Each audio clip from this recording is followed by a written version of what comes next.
पाकिस्तान के नागरिकों, खास करके वहां के बच्चे, ये मोदी की बात कान खोल करके सुन लो। ये आपकी सरकार और आपकी सेना आतंकवाद को समर्थन दे रही है। सर अब तो सर टका भी हमसे आगे चला गया। पहले हम एक दूसरे को जो कहते हैं ना 2 टके के, अब तो 2 टका भी हमसे ज्यादा हो गया। नहीं, टके वाले तो हमसे बहुत आगे हैं और बहुत सालों से आगे हैं। ये वाले अफगान भी अगर आगे निकल गए हैं तो फिर तो मैं डिसअपॉइंटेड हूँ। मेजर साहब कहते हैं तुर्की के टुकड़े कर दो, बांग्लादेश के टुकड़े कर दो। यार ये क्यों मुसलमान मुल्कों के क्यों टुकड़े करना चाहते हैं आप?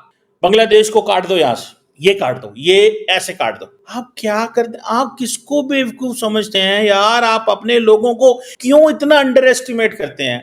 पाकिस्तान थ्रेट नहीं है। पाकिस्तान एक कोई खतरा नहीं है भारत के लिए। पाकिस्तान एक इरिटेंट है, जिसको कहते हैं कि कभी कभी कोई चीज ऐसी होती है जिसको देख के खींच सी आती है, और that is what it is. It's not a danger. Hindustan दुनिया की चौथी इकोनॉमी बन गया और तुम्हारा हाल क्या है? पाकिस्तान को आतंक की बीमारी से मुक्त करने के लिए पाकिस्तान के अवाम को आगे आना होगा। देखिए उन्होंने जंग लड़ी कैसे थी?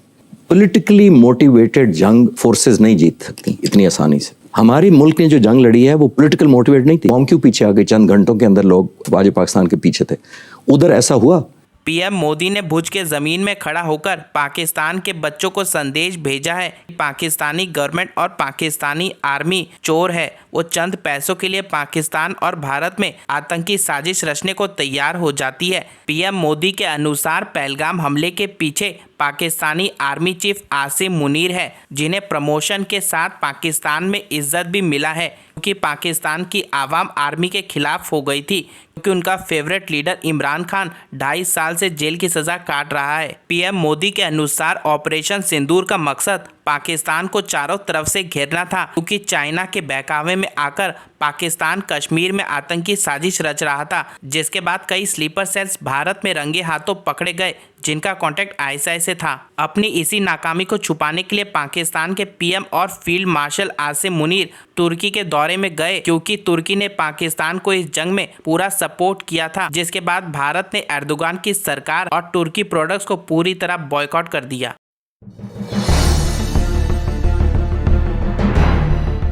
आतंकवाद पाकिस्तान की सेना और सरकार के लिए पैसा कमाने का जरिया बन गया है। पाकिस्तान के युवकों को तय करना होगा, पाकिस्तान के बच्चों को तय करना होगा, क्या ये रास्ता उनके लिए ठीक है? क्या उनका भला हो रहा है? सत्ता के लिए जो ये खेल खेले जा रहे हैं, क्या उससे पाकिस्तान के बच्चों की जिंदगी बनेगी?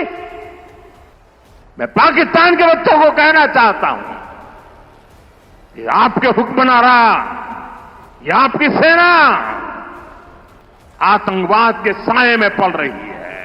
पाकिस्तान को आतंक की बीमारी से मुक्त करने के लिए पाकिस्तान के अवाम को आगे आना होगा, पाकिस्तान के नौजवानों को आगे आना होगा। सुख चैन की जिंदगी जियो,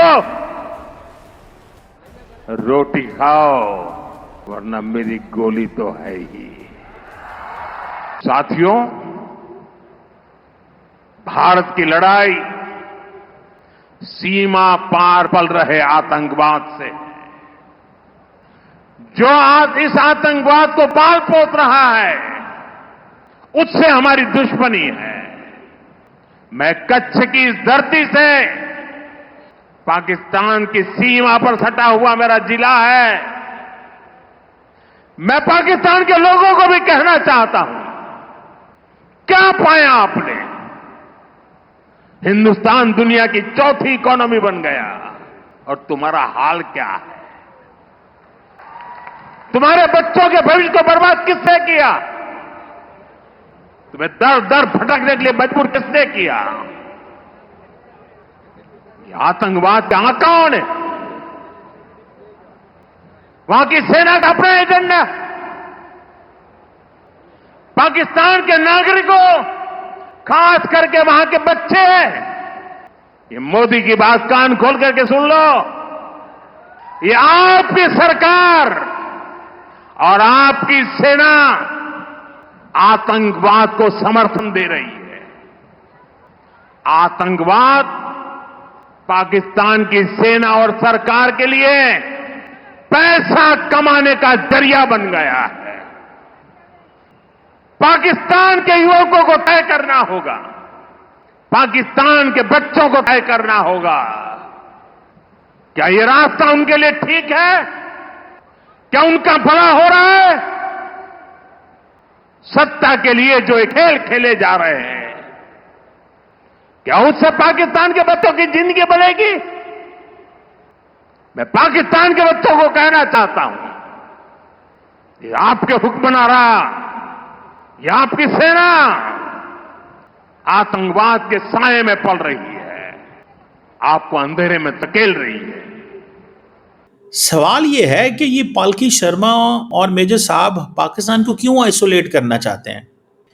और कभी ये कहते हैं कि पाकिस्तान दुनिया में तन्हा है, कभी ये कहते हैं दुनिया पाकिस्तान के साथ है, कभी ये कहते हैं पाकिस्तान दुनिया से भीख मांगता है, कभी ये कहते हैं पाकिस्तान दुनिया से बहुत ज़्यादा डिफेंस इक्विपमेंट लेता है। मैं अभी पालकी शर्मा का एक वीडियो देख रहा था जिसमें वो कह रही थी, जनाब ये जो पाकिस्तान का जो डच प्रॉब्लम है ये क्या है? इंडिया का मतलब मैं समझना चाहता हूँ मसला क्या है, क्यों आइसोलेट करना चाहते हैं और क्यों नहीं कर पाए?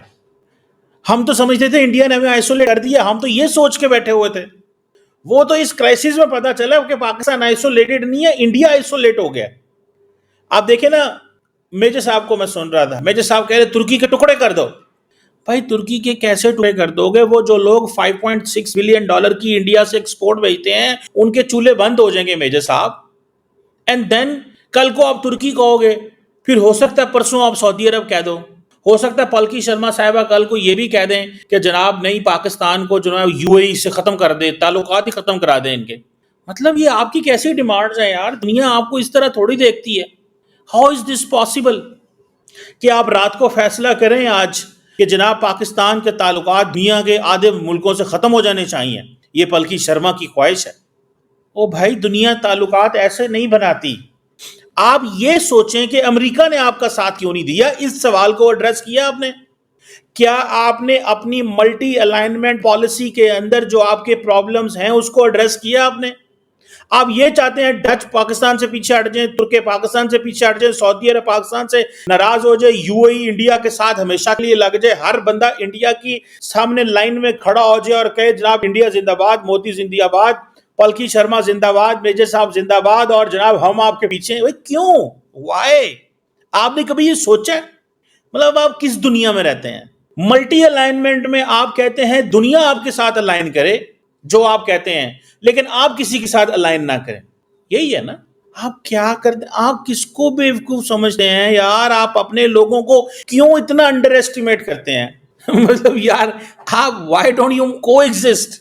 आप भी बर्तानिया से अच्छे ताल्लुक रखें, हम भी बर्तानिया से, आप भी डच के साथ रहें, हम भी डच के साथ रहें, आप भी तुर्किश के साथ रहें, हम भी टर्किश के साथ रहें, आप भी बांग्लादेश के साथ सरवाइव करें। आप ये क्यों फोर्स करना चाहते हो कि नहीं जो हम कह रहे हैं ठीक है? मुझे ये बताओ, टर्की को क्यों काटना चाहते हो? ये पालकी शर्मा से मैं पूछना चाहता हूं, मैडम आप इतनी समझदार जर्नलिस्ट हैं,